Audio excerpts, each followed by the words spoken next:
चलिए, तो सबसे पहले लिखेंगे scalars and vectors. Chapter number 4। Chapter 4, motion in a plane.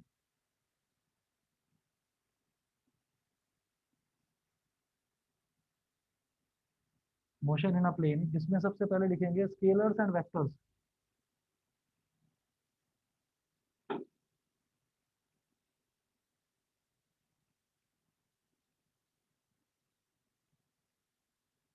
Scalars and vectors, इसमें लिखेंगे स्केलर क्वांटिटीज। सर इसका आपकी आइडिया आवाज तो आप धीरे सबको आ है, रही है। लेकिन उसके बावजूद हाँ बताइए। सर आपकी आवाज बहुत धीरे आ रही है। हाँ, सर आवाज धीरे आ रही है। अच्छा आवाज़ धीरे आ रही है। थोड़ा वॉल्यूम बढ़ाना स्पीकर का, देखना कम तो नहीं हो रहा, बाकी सबको बराबर आ रही है। ये सर ऐसे ठीक आ रही है। हाँ वही, इसीलिए तो लक्ष्य, देख लो। अरे आ सकते थे तुम तो आज, लक्ष्य। सर मैं अपनी नानी के घर हूँ। हाँ, अच्छा नानी के। नानी के घर हूँ मैं। ओके ओके, चलिए। तो सबसे पहले देखिए स्केलर क्वांटिटीज, नोट करें scalar quantities.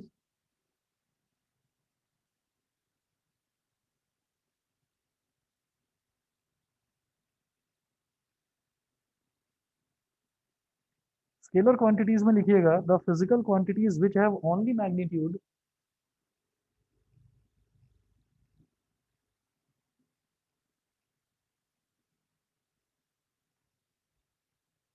The physical quantities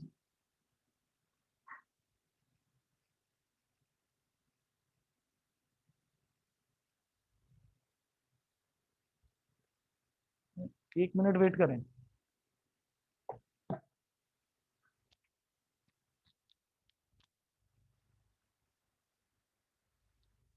एक मिनट में आ रहा हूँ, बता रहा हूँ।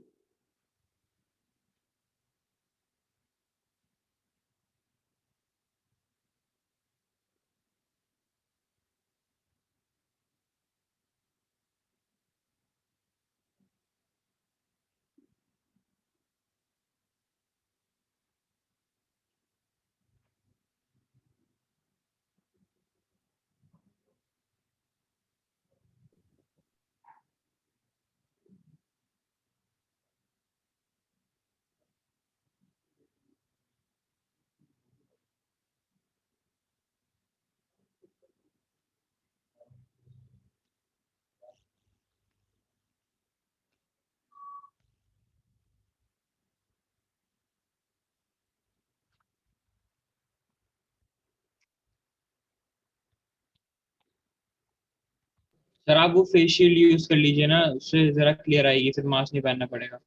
अरे वैसे भी क्लियर ही आ रही है, उसने आवाज कम कर रखी है लक्ष्य ने, सबको ठीक आ रही है। Okay sir. हाँ, the physical quantities which have only magnitude and no direction.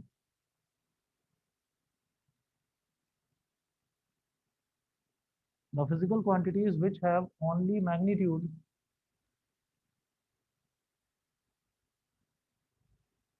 and which have only magnitude and no direction, which have only magnitude and no direction are called scalar quantities, or scalars are called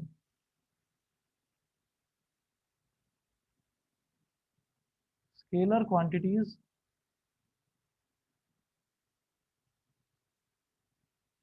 or scalars. Example, example में note करें mass, volume, density, time, temperature et cetera. Mass, volume, density, time,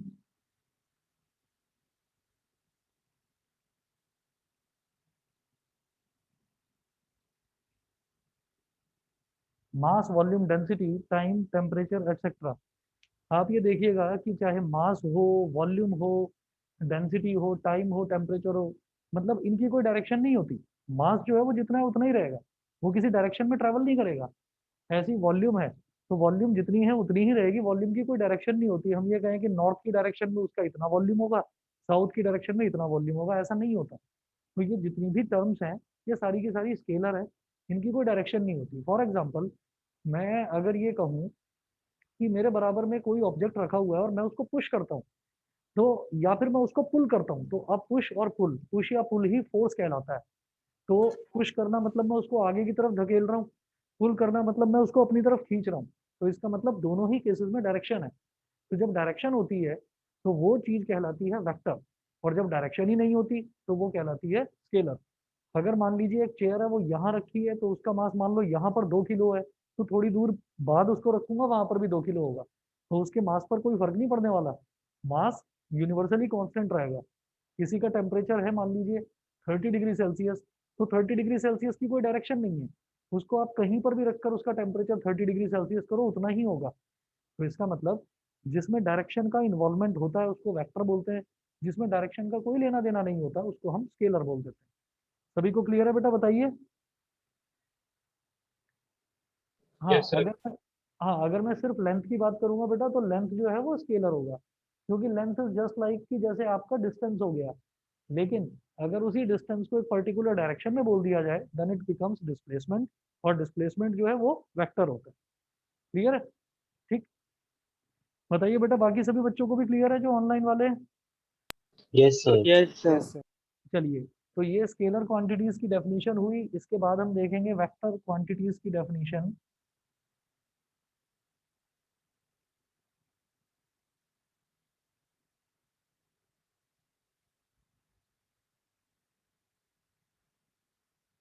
vector quantities इसमें note करेंगे the physical quantities which have both magnitude and direction,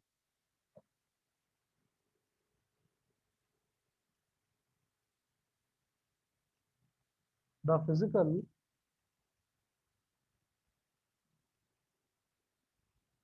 quantities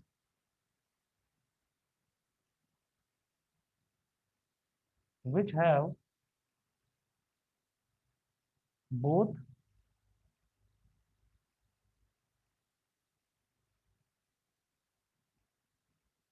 the physical quantities which have both magnitude and direction, which have both magnitude and direction and obey the laws of vector addition, and obey the laws of vector addition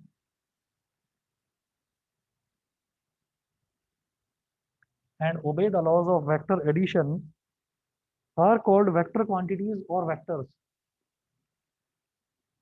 are called vector quantities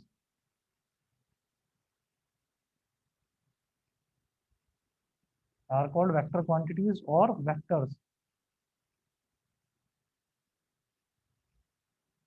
example example है displacement, velocity, force et cetera. Displacement comma velocity comma force et cetera. हम लोग कर चुके हैं कि जो distance होता है, डिस्टेंस का मतलब क्या होता है कि total length of the path travelled.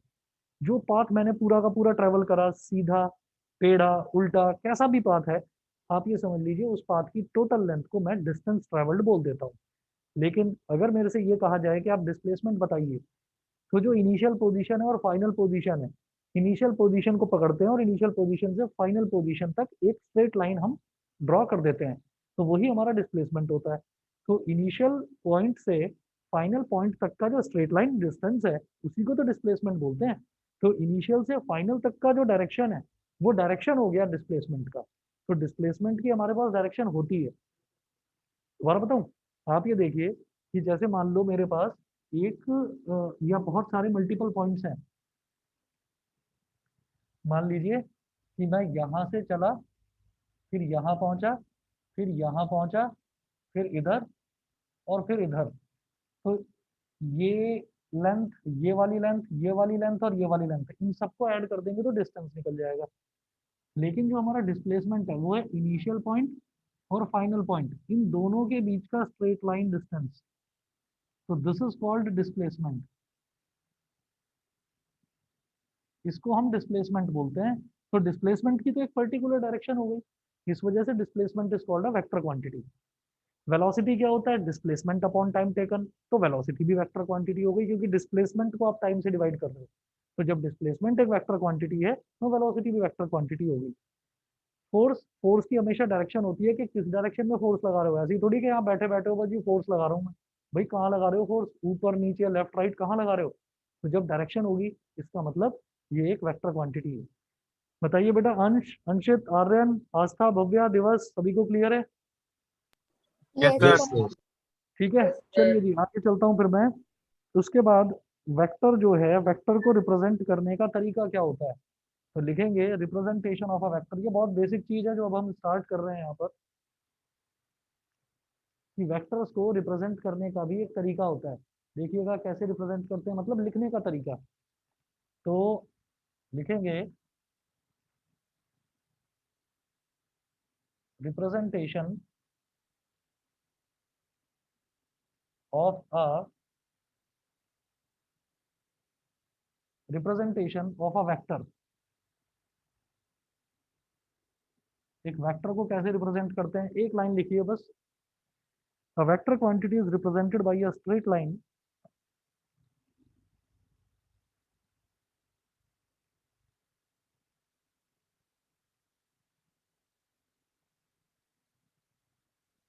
a vector quantity is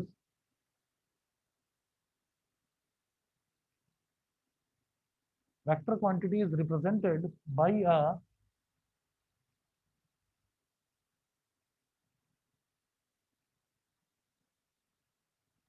vector quantity is represented by a straight line with an arrowhead over it,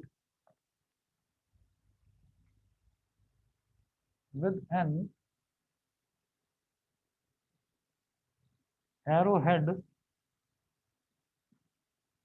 over it, with an arrowhead over it। किस तरह से?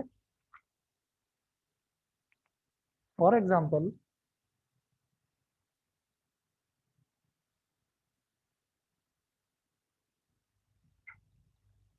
force is a vector quantity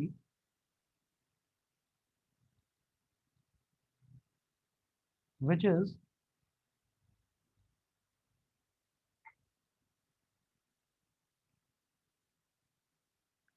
force is a vector quantity which is represented as capital F लिखेंगे और capital F के ऊपर ऐसे एक arrow लगा देंगे। बस ये हो गया हमारा वेक्टर लिखने का तरीका, कि कोई भी वेक्टर टर्म है, कोई भी टर्म है, कोई भी क्वांटिटी है, उसके ऊपर आप एक एरो लगा देंगे, लेफ्ट टू राइट वाला। ठीक है, ऐसे लगा देंगे। उसके बाद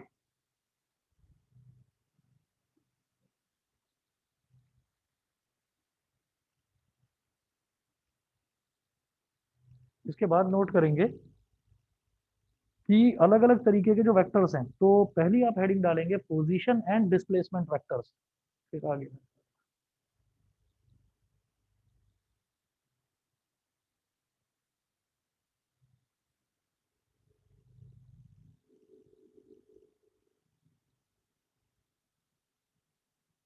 हेडिंग डालिएगा पोजीशन एंड, क्यों परेशान कर रहे हैं अभी?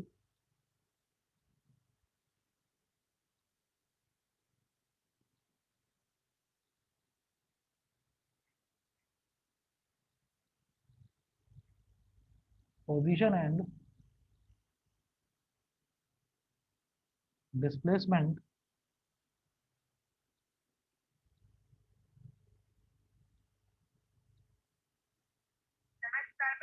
बाद में बात करना, बाद में बात करना, नहीं अभी टाइम नहीं है, बाद में बात करना, बार बार कॉल मत करो।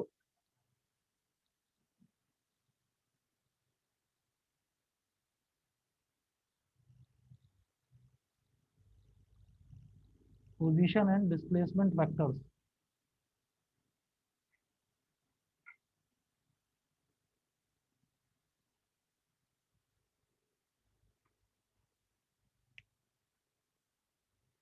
ये फोन काटने का मतलब तो बच्चों को भी पता होता है, फिर भी बार बार कॉल कर रहे हैं। आती है बिजी टोन।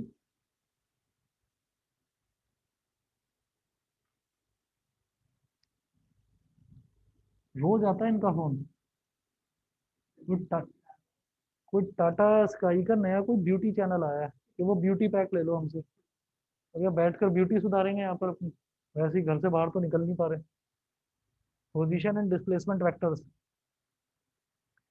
इसमें देखिएगा पोजीशन वेक्टर लिखेंगे सबसे पहले।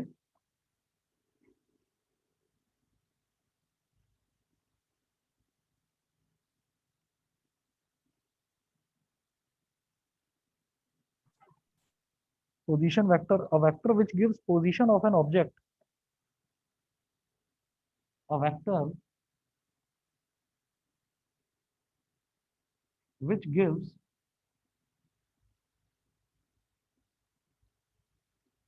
position of an object, a vector which gives position of an object with reference to the origin, with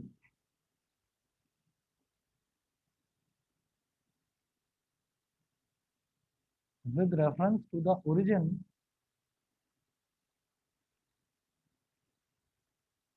with reference to the origin of a coordinate system is called a position vector. With reference to the origin of a coordinate system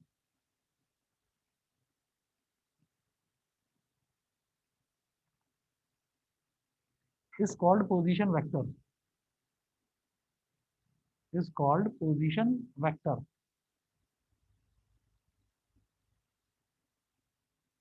Is called position vector. अब इसको ना मैं draw करके दिखाता हूँ और फिर एक आपको जो लाइव एग्जांपल है जो आप लोगों ने रोज देखा भी होगा। अगर कभी भी आप कहीं ट्रैवल करते हैं तो आजकल एक नई चीज चल रही है जीपीएस। आप लोग मोबाइल फोन में जीपीएस में जो भी एड्रेस है वो डाल देते हैं और फिर आप उस पर देखते हो कि एक डॉट लगा होता है और वो जो डॉट है वो धीरे धीरे धीरे धीरे आगे की तरफ बढ़ रहा है। वो डॉट क्या है? वो हमारी गाड़ी है।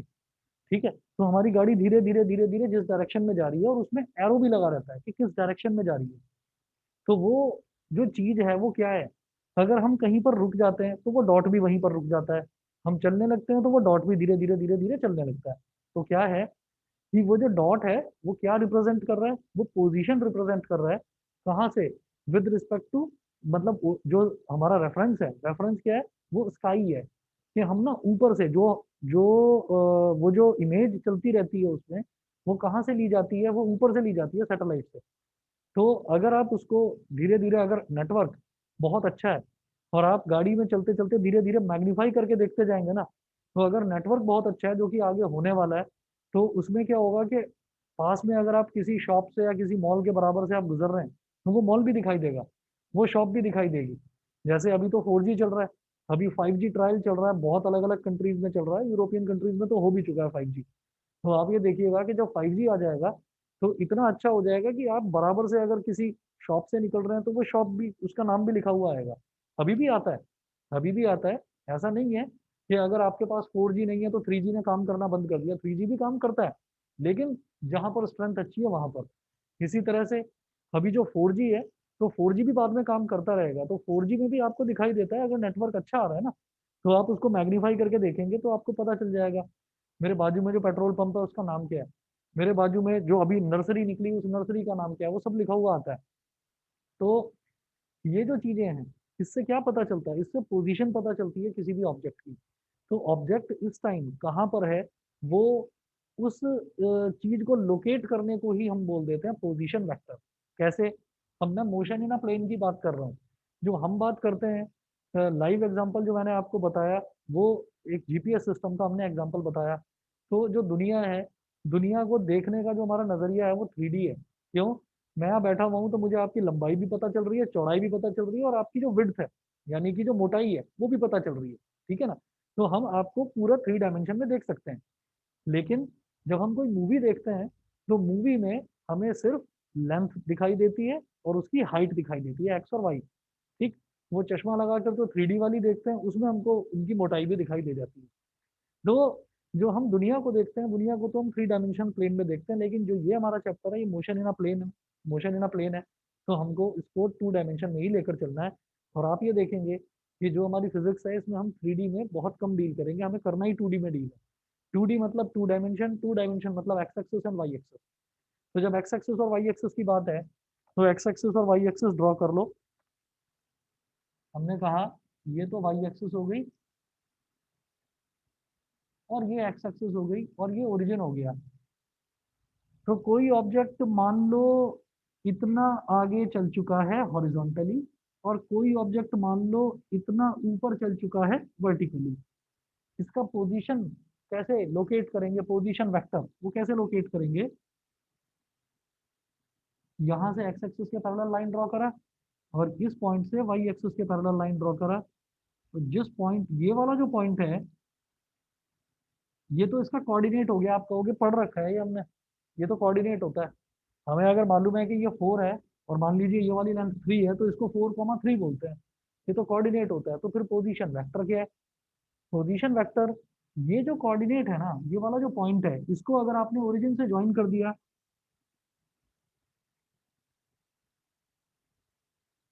तो ए तो इसका पॉइंट है, लेकिन अब ओ को आपने ए से ज्वाइन कर दिया तो अब आपने इसको पोजीशन को एक डायरेक्शन दे दी। आपने पोजीशन को एक डायरेक्शन दे दी कि ओरिजिन से अगर देखा जाए तो ये इस डायरेक्शन में जा रहा है। तो O A vector is called position vector of A. O A vector is called position vector of A.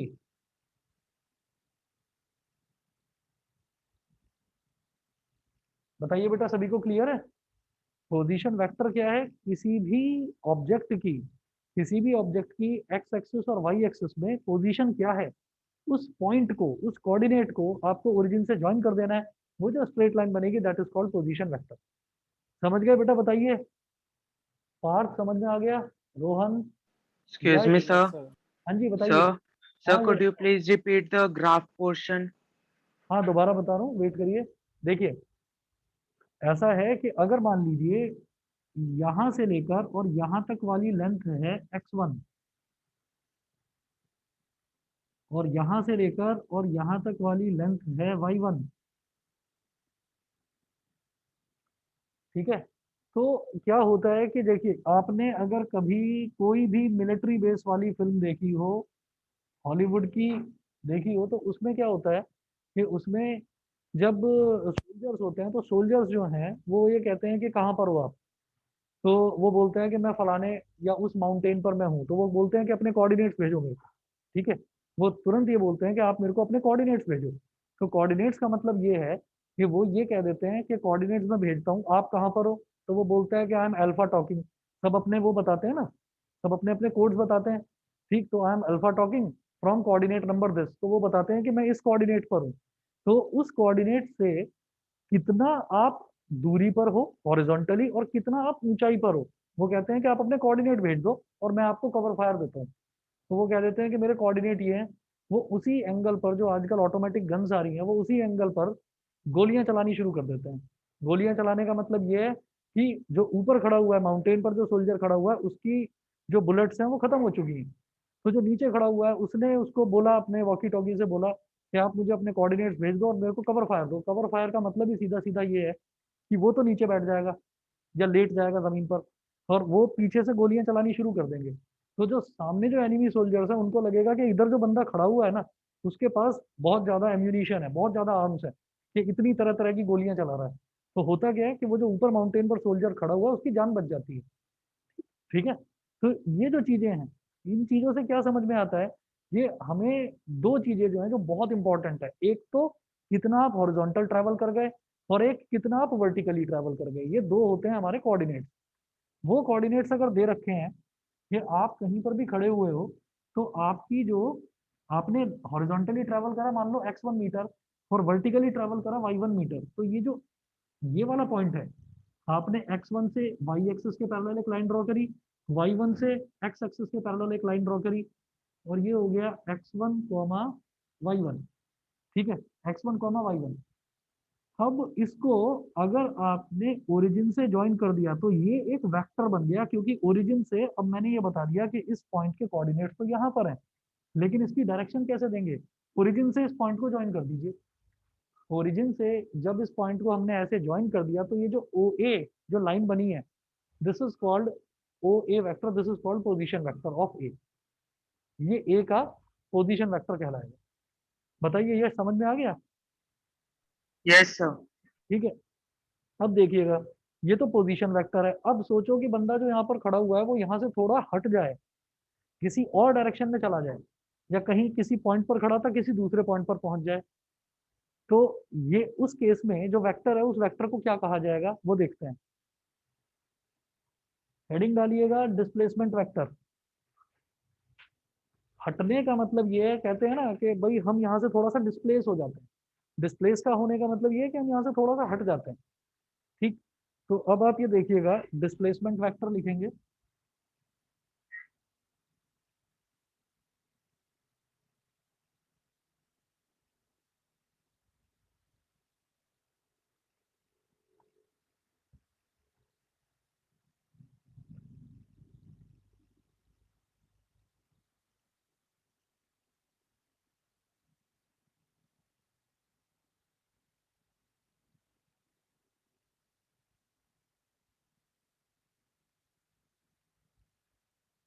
Displacement vector इसमें लिखिएगा, it is that vector which tells how much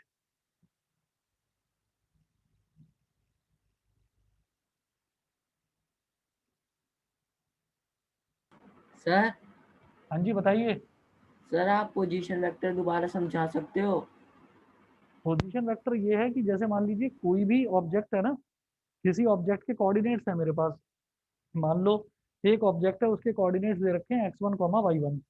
तो मैं क्या करूंगा, मैं x एक्सिस में कितना डिस्टेंस चलूंगा x1, और यहाँ से y एक्सिस के पैरेलल एक लाइन ड्रॉ कर दूंगा। y एक्सिस में डिस्टेंस चलूंगा y1, यहाँ से x एक्सिस के पैरेलल एक लाइन ड्रॉ कर देंगे। दोनों जहां पर इंटरसेक्ट करेंगे वो मेरा x1 comma y1 point plot हो जाएगा यहाँ पर। अगर इस पॉइंट को ओरिजिन से ज्वाइन कर दिया तो ये OA जो है ये एक स्ट्रेट लाइन बन गई, जिसकी डायरेक्शन है O से A की तरफ, इधर जाती हुई डायरेक्शन। एरो बना रखा है मैंने ये, ठीक है, O से A की तरफ। तो ये जो लेंथ है ओ ए वेक्टर, इसी को हम बोल देते हैं पोजीशन वेक्टर ऑफ ए। समझ गए? Yes sir. Sir y1 x1 कितना भी हो सकता है ना? हाँ वो कितना भी हो सकता है, x1 और y1 कितना भी हो सकता है। ठीक है, समझ यस। गए? अच्छा, अब इसके बाद लिखेंगे, it is that vector which tells us how much and in which tells us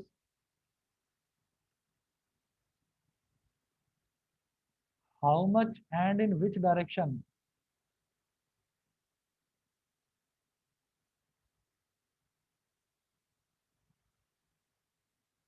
how much and in which direction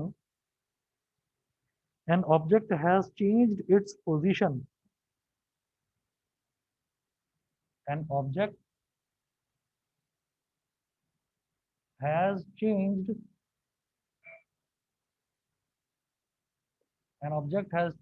its position in a given time interval. In a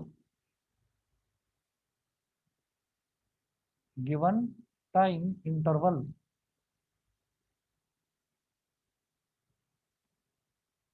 कि उसकी पोजीशन कितनी change हो गई। अब आप ये देखिएगा कि क्या है, कि मान लीजिए मुझे दो अलग अलग पॉइंट्स दे रखे हैं, ये बताया कि ऑब्जेक्ट जो है दो अलग अलग पॉइंट्स पर है। कैसे? देखो,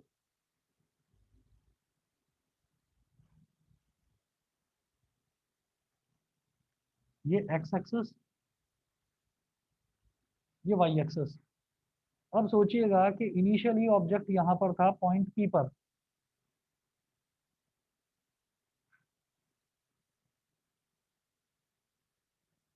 P के कोऑर्डिनेट्स x1 कॉमा y1। ये हो गया x1, ये हो गया y1। ये ओरिजिन है, इसको ज्वाइन कर दो P से ऐसे। फिर क्या हुआ? अब अच्छा ये क्या हो गया, ये वाली जो स्ट्रेट लाइन बनी है इसको क्या बोल देंगे, पोजीशन वेक्टर ऑफ पी। ये पी का पोजीशन वेक्टर हो गया, समझ गए होंगे, समझ गए। अब इसी तरीके से एक दूसरा पॉइंट है क्यू, उसके कोऑर्डिनेट्स दे रखे हैं x2 y2। एक ये पॉइंट है क्यू, इसके कोऑर्डिनेट्स दे रखे हैं x2 y2। बेटा x2 यहाँ पर होगा और y2 यहाँ पर होगा, x2 y2। इसको ओरिजिन से ज्वाइन कर दिया, ये क्या हो गया, पोजीशन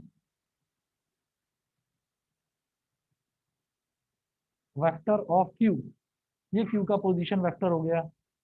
मैं ये देखूंगा कि पी से क्यू तक जो ऑब्जेक्ट हटा है, जो डिस्प्लेस हुआ है कितना, ऐसे पी से क्यू तक, तो पी से क्यू की तरफ आप एरो बना देंगे, तो हम ये कहेंगे P Q vector is called displacement vector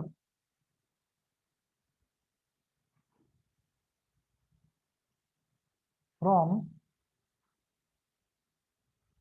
P to Q. ये पी से क्यू तक का डिस्प्लेसमेंट वेक्टर है, इसको बोलते हैं पी क्यू वेक्टर। बताइए जी, सबको क्लियर है इतना?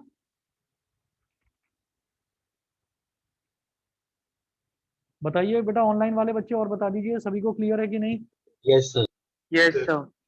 ठीक है, लक्ष्य, पार्थ, रोहन, यश, भव्या, आस्था, Yes, sir. ठीक है बेटा। फिर अगला देखेंगे, दो कैटेगरीज और हैं, polar and axial vectors. Polar and axial vectors.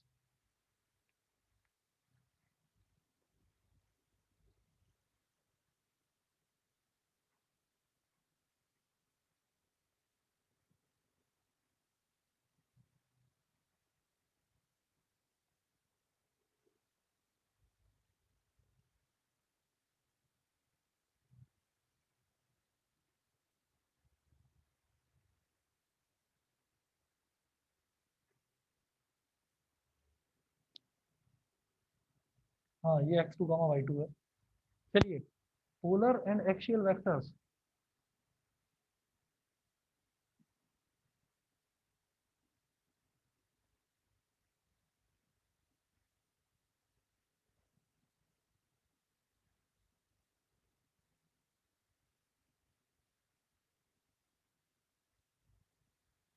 सबसे पहले लिखेंगे polar vectors.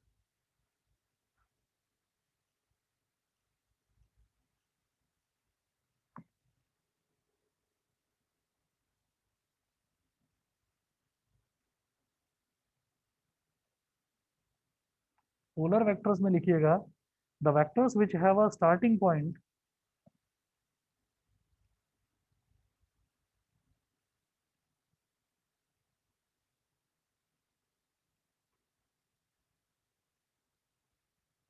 the vectors which have a starting point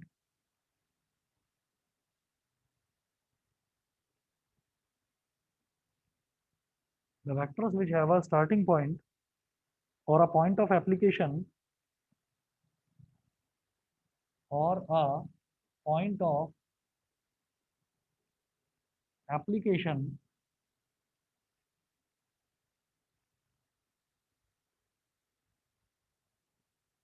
or a point of application are called polar vectors.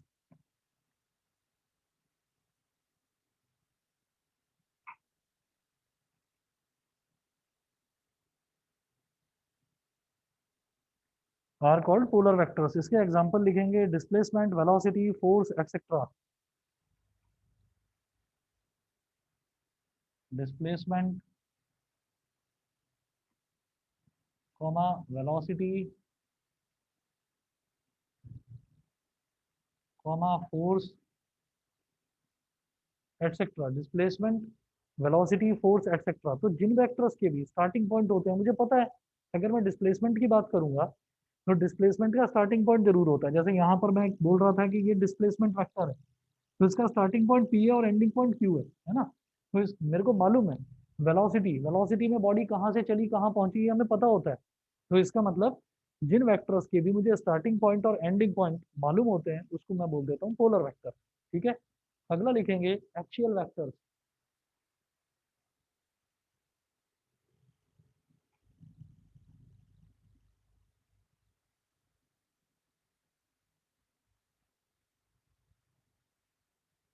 Axial vectors, note करें the vectors which represent rotational effect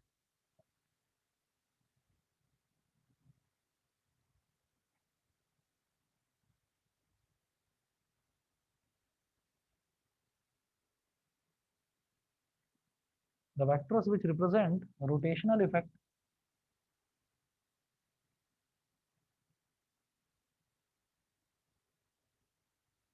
the vectors which represent rotational effect and act along the axis of rotation and act along the axis of rotation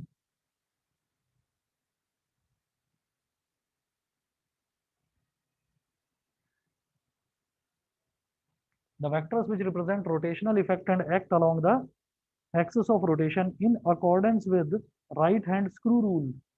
बताता हूं अभी। in accordance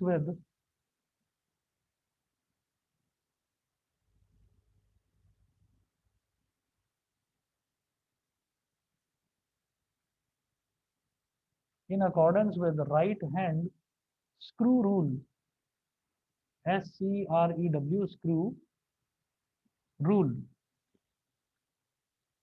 are called axial vectors।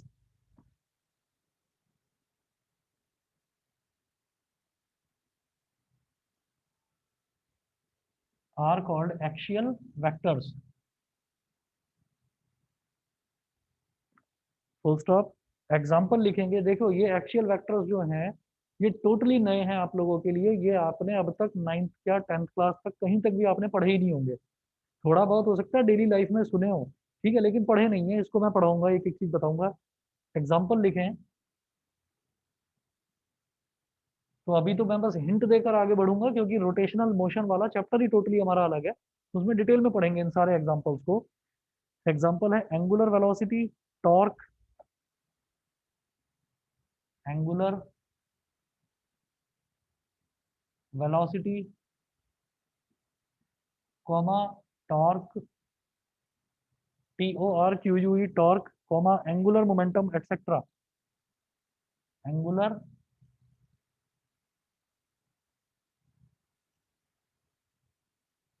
Momentum, angular momentum etcetera. अभी बताता हूँ क्या है ये चीज, और ये राइट हैंड स्क्रू रूल क्या है ये भी बताता हूँ। देखिए एक्सियल वेक्टर का मतलब सीधा सीधा नाम से समझिए, एक्सियल का मतलब ये है कि वो ऐसे वेक्टर्स जो किसी एक एक्सिस के चारों तरफ घूमते रहते हैं। तो इसका मतलब यहाँ रोटेशन से मतलब है। ठीक है, अगर मान लीजिए आप ये सोचो कि मैं साइकिल चला रहा हूँ, अब मैं साइकिल चला रहा हूँ तो मैंने बड़ी मेहनत करी। अब मेहनत करी तो जो हम मेहनत करते हैं उसमें आप ये देखिए सारी मेहनत जो है वो एक एक्सिस के चारों तरफ घूमती रहती है। वो एक्सिस क्या है, जैसे मान लीजिए कि जो बीच में स्पिंडल लगा रहता है, एक स्पिंडल होता है, उसके इस तरफ एक पेडल होता है और इस तरफ एक पेडल होता है। ठीक है, तो वो एक लंबा स्पिंडल होता है। उस स्पिंडल के इधर रोलर लगा रहता है, इधर रोलर लगा रहता है, एक पेडल इधर एक पेडल इधर, और मैं पेडल्स को ऐसे ऐसे ऐसे ऐसे घुमाता जाता हूँ। तो ये जो सेंटर में स्पिंडल लगा हुआ है ये एक्सिस ऑफ रोटेशन है मेरी फोर्स की। अच्छा, अब जो फोर्स है हमने तो अभी तक यही सुना है, 9th क्लास में भी force and laws of motion वाला चैप्टर आपने पढ़ा था। तो आप ये देखेंगे कि 9th की फिजिक्स और 11th की फिजिक्स काफी मिलती जुलती है। ऐसे ही 9th की केमिस्ट्री और 11th की केमिस्ट्री मिलती जुलती है, 10th और 12th मिलता जुलता आपको मिलेगा। ठीक है, फिजिक्स में भी और इसमें केमिस्ट्री में भी। तो अब क्या है कि हमने तो force and laws of motion में देखा था कि फोर्स की डेफिनेशन तो केवल यही होती है, force is defined as a push और पुल। या तो आप पुश करेंगे या फिर आप खींचेंगे, उसी को हम फोर्स बोलते हैं। एक ना रोटेशनल फोर्स भी होती है। कैसे, कि जैसे कि मैं साइकिल चला रहा हूँ तो मैं सीधा स्ट्रेट लाइन एप्लीकेशन नहीं है वहां पर फोर्स की, हम अपने पैरों से एक रोटेशनल इफेक्ट भी देते हैं। आप अगर सोचो कि आप बैठे हुए हो और आप जबरदस्ती कहोगे नहीं मैं तो स्ट्रेट लाइन फोर्स लगाऊंगा, पैर में झटका लगेगा क्योंकि वो घूम जाएगा, पैडल तो घूमेगा ही घूमेगा। तो आपके पैर में आप कहोगे नहीं मैं तो सीधा रखूंगा पैर को, आप सीधा रखोगे वो एक झटके से नीचे तो हो जाएगा पैडल लेकिन घूमेगा नहीं फिर। ठीक है, आप अगर स्टिफ होकर रुक जाओ ऐसे ही तो वो घूमेगा नहीं, तो आपको रोटेशनल फोर्स उसको देनी ही पड़ेगी। मतलब सीधी फोर्स नहीं, इस तरीके की फोर्स, ऐसे घूमती हुई फोर्स, तो वो मैं राइट लेग से भी देता हूँ और लेफ्ट लेग से भी देता हूँ। तो जो घूमती हुई यानी कि रोटेशनल फोर्स होती है उसी को हम बोल देते हैं टॉर्क, उसी को हम बोल देते हैं टॉर्क। और आपने सुना होगा जो भी पावरफुल इंजन वाली जो गाड़ियां होती हैं, पावरफुल इंजन वाली जो बाइक्स होती हैं, उनके ऐड में आता है कि ये इतना टॉर्क प्रोवाइड करता है, ये खूब आता है कि इतना टॉर्क प्रोवाइड करता है एट इतना आरपीएम, इतने आरपीएम पे इतना टॉर्क मिलता है। ठीक है, तो वो जो आरपीएम होता है वो होता है रिवॉल्यूशन पर मिनट, रिवॉल्यूशन पर मिनट मतलब जो आपका इंजन है ना, वो इंजन अंदर इंजन भी घूमता है, it is also a motor, वो भी मोटर है जो कि पेट्रोल से चलता है। ठीक, आगे हाइड्रोजन वाली बाइक्स भी आने वाली है, तो हाइड्रोजन फ्यूल होगा, हाइड्रोजन रॉकेट भी यूज करा जाता है, तो इतनी तरीके की बाइक्स आने वाली हैं कि वो हाइड्रोजन से इतनी स्पीड से चला करेंगी। तो जो भी आपका फ्यूल है वो फ्यूल ही उसको घुमाता है, अंदर मोटर को घुमाता है, and that motor is connected with chain, वो चेन से कनेक्टेड है, चेन व्हील से कनेक्टेड है, फिर व्हील घूमता है। तो है क्या कि जब भी रोटेशनल इफेक्ट होता है फोर्स का तो उसको मैं बोलता हूँ टॉर्क। रिवॉल्यूशन पर मिनट जो आपने देखा होगा इंजन पर लिखा रहता है कि इतना रिवॉल्यूशन पर मिनट मिलता है, तो वो जो रिवॉल्यूशन पर मिनट है वो ये है कि एक मिनट में आपका इंजन कितनी बार घूम रहा है, कितना रिवॉल्व कर रहा है। जो जितना ज्यादा घूमता है एक मिनट में कहते हैं उतनी ज्यादा पावरफुल ये इंजन है, उतनी ज्यादा ये टॉर्क प्रोवाइड करेगा। और जो जितनी ज्यादा टॉर्क प्रोवाइड करेगा वो गाड़ी उतनी तेजी से जाएगी, उसकी स्पीड उतनी ज्यादा होगी। तो अब आप ये देखिएगा, एंगुलर वेलोसिटी का मतलब ये है, ये एक स्ट्रेट लाइन वेलोसिटी को तो बोल देते हैं हम कि भाई गाड़ी जो यहाँ से यहाँ तक जा रही है तो वो तो गाड़ी की वेलोसिटी हो गई, लेकिन पहिया कितनी स्पीड से घूम रहा है, तो वो जो रोटेशनल वेलोसिटी है that is called angular velocity. ठीक है, तो पहिया जो घूम रहा है दैट इज कॉल्ड, वो तो रोटेशनली घूम रहा है, लेकिन आउटपुट में क्या दे रहा है, आउटपुट में दे रहा है वो स्ट्रेट लाइन मोशन, कि मैं नोएडा में था गाजियाबाद पहुंच गया, मैं गाजियाबाद में था दिल्ली पहुंच गया। ठीक है, तो आउटपुट में मेरे को मिल रहा है स्ट्रेट लाइन मोशन, लेकिन टायर अपने आप में क्या झेल रहा है, टायर अपने आप में घूम झेल रहा है एक रोटेशनल मोशन, वो रोटेशनल वेलोसिटी जो होती है that is called angular velocity. Similarly जो लीनियर मोमेंटम है वो तो हम जानते ही है वो क्या होता है, पी होता है जिसको मास इनटू वेलोसिटी बोल देते हैं। पर ये होता है एंगुलर मोमेंटम, एंगुलर मोमेंटम होता है moment of inertia into angular velocity. ये आगे वाले चैप्टर्स में हम करेंगे। तो एक्सियल वेक्टर को एक्सियल वेक्टर इस वजह से कहा जाता है कि वहां पर एक एक्सिस के ही चारों तरफ चीज घूमती रहती है। पहिए की बात करें गाड़ी के, तो पहिया भी जो अपना रिम है उसका रिम एक सेंट्रल जो उसका जो क्या बोलते हैं उसको एक्सल, एक्सल जो बोलते हैं, एक्सल से दोनों पहिए कनेक्टेड होते हैं गाड़ी के, आगे वाले भी पीछे वाले भी। तो वो जो एक्सल है, axle is like a spindle, वो फिक्स है, वहां पर वो पहिए ऐसे ऐसे घूमते रहते हैं लगातार। ठीक, तो अब ये चीज तो हो गई कि ये तीनों टर्म्स क्या हैं, इन तीनों टर्म्स को डिटेल में पढ़ेंगे आगे हम रोटेशनल मोशन वाले चैप्टर में। ये राइट हैंड स्क्रू रूल क्या है ये देखते हैं, एक छोटी सी फिगर ड्रॉ कर लो।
राइट हैंड स्क्रू रूल जो है वो एक तरह से राइट हैंड थंब रूल की तरह ही है, Maxwell right hand thumb rule जो हमने मैग्नेटिज्म वाले चैप्टर में 10th क्लास में करा था, जैसे कि राइट हैंड,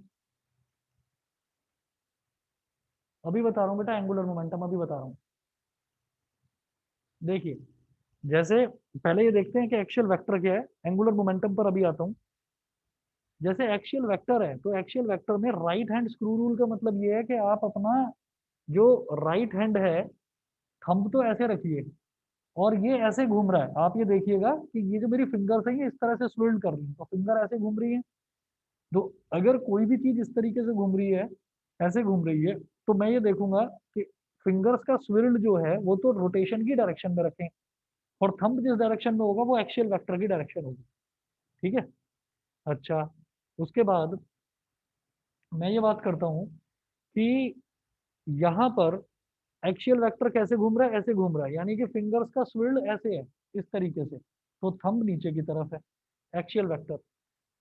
अब फिर ये स्क्रू कहाँ से आ गया, स्क्रू का मतलब तो पेच होता है, स्क्रू कहाँ से आ गया, तो और फिर ये एक्सियल वेक्टर आप बता क्या रहे हो, ये तो मैं समझ नहीं पा रहा। तो ये ऐसा है कि आप सोचिएगा, अंदर रखा था पेच दिखा था, जो स्क्रू होता है ना, स्क्रू, स्क्रू को मान लीजिए हमारे पास एक स्क्रू है, स्क्रू को मैं ऐसे लगाऊं और उसको ऐसे ना कसना शुरू कर दूं इस तरह से। ठीक है। तो आप ये सोचिए कि जैसे मान लीजिए ये जो डायरेक्शन इस तरह से मैं दिखा रहा हूँ, ये स्क्रू के कसने की डायरेक्शन है।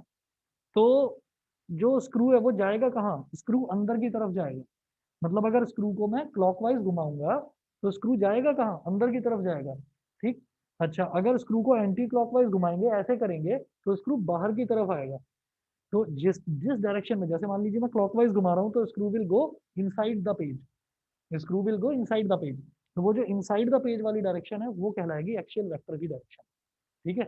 और अगर मैं एंटी क्लॉकवाइज घुमाऊंगा तो screw will come outside the board, board से बाहर की तरफ निकल जाएगा स्क्रू। तो वो उस टाइम बाहर की तरफ आने वाली, मतलब आउटसाइड द बोर्ड, ये डायरेक्शन क्या हो गई, एक्सियल वेक्टर की डायरेक्शन हो गई। ठीक। अच्छा, अच्छा बेटा, जो तुम पूछ रहे हो एंगुलर मोमेंटम, एंगुलर मोमेंटम को समझने के लिए हमें एक नया टर्म समझना पड़ेगा, moment of inertia. Moment of inertia ये होता है कि, क्या बताऊं, हाँ, मोमेंट ऑफ इनर्शिया ये है कि जैसे मान लीजिए हमने साइकिल हम चला रहे हैं, साइकिल के पेडल हम चला रहे हैं, ऐसे घुमाते जा रहे हैं, घुमाते जा रहे हैं, और फिर मैं ये सोचता हूँ कि मैं अपने पैरों को ऐसे खुला छोड़ देता हूँ कि मैं अब पैडल से टच ना हो जाए मेरे पैर। तो क्या वो पैडल वहीं रुक जाएंगे, फोर्स लगते ही नहीं रुकेंगे, थोड़ा थोड़ा थोड़ा थोड़ा वो घूमते रहेंगे। तो that is called inertia. Inertia क्या होता है, इनर्शिया वो चीज होती है जो अपने आप किसी बॉडी के अंदर डेवलप हो जाती है, बिकॉज हमने उसमें पहले से कुछ फोर्स लगा रखा था। तो उसकी वजह से एक नया टर्म आता है, moment of inertia. Moment of inertia को अगर एंगुलर वेलोसिटी में मल्टीप्लाई कर देते हैं तो एंगुलर मोमेंटम आ जाता है। ठीक है। तो वो चीज डिटेल में करेंगे हम रोटेशनल मोशन वाले चैप्टर में। फिलहाल तो एग्जांपल के तौर पर बताया था कि ये तीन क्वांटिटीज ऐसी हैं जिनको हम एक्सियल वेक्टर बोल सकते हैं। समझ गए, समझ गए। तो ये तो एग्जांपल के लिए बताया था बस। बाकी बच्चे बताइए, बाकी सबको क्लियर है कि नहीं। अरे बाकी यस बच्चों सर। को आवाज आ रही है। लक्ष्य का तो स्पीकर ठीक हो गया, बताओ भाई। यश, पार्थ, दिवस, Yes, Yes, मौसम, sir. sir. यस ठीक, सर। अंश। चलिए जी, तो यस बेटा सर। आज फिर, ओके, आज फिर इतना ही करेंगे, बाकी करते हैं कल की क्लास में, नेक्स्ट क्लास में करेंगे, आज इतना ही करेंगे बस। ठीक है। कल की क्लास है फिजिक्स की? चलिए जी, क्या कह रहे हो। कल फिजिक्स की क्लास है? नहीं नहीं, कल मैथ्स की क्लास है, कल मैथ्स की क्लास है, और सर बाकी जो मैं एक्स्ट्रा क्लास लूंगा ना वो फिर ऑनलाइन ही रखेंगे, क्योंकि रात में तो फिर बहुत लेट हो जाता है, 9 साढ़े 9 बजे। अगर मैं सर। एक्स्ट्रा लूंगा तो फिर वो ऑनलाइन ही रखेंगे। जो रेगुलर क्लास है उसके लिए ऑफलाइन आ सकते हैं। ठीक है। थैंक यू चलिए। Sir. Thank you, okay. sir. Okay. Thank you, sir. Okay. Sir